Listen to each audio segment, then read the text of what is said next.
And then they make a lot of mistakes with patients and stuff like that.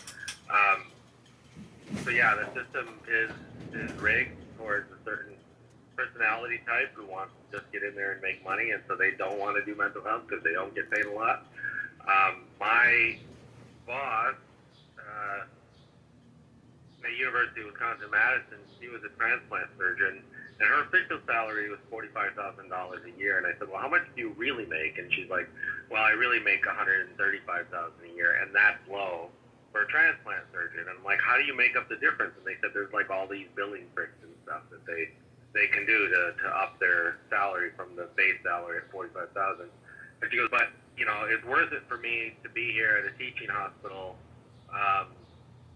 with some of the best transplant surgeons in the world and the most organs available. So Wisconsin, because there's a lot of drinking and a lot of winter sports, people go into creeks or lakes or run into a tree with their snowmobile. So there's a lot of organs available in Wisconsin.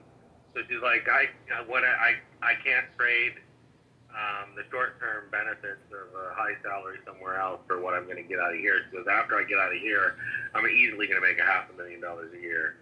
So yeah, it's a sort of a rigged system for a certain personality type.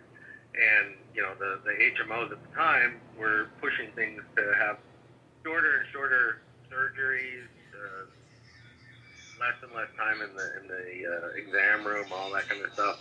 And so, and I feel sorry for people. So, like, I live on a reservation, right? And a lot of these people that are here are only here for a year, maybe two, because they got their medical education paid through the military or some other government program, and they don't really want to be here, and they never stick around. And if they write a senator or somebody they know back home, they can get out of it, and they do.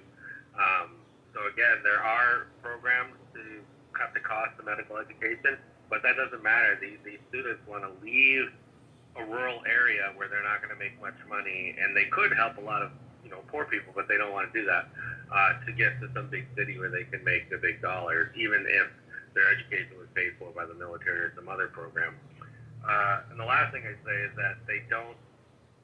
And I was just in Washington D.C. for Bridge to AI, and this IC director named Michael Jang. He's like, I'm an ophthalmologist. I'm 60 years old. I've taught myself how to do all this artificial intelligence and use all these high-tech tools, but I go back to medical school and they're not teaching any of this stuff. And it's a crime that the public is paying all of this money to create these new data systems and new technologies, but the medical schools have not caught up. And these students have to come out of when they graduate and teach themselves, and that's dangerous.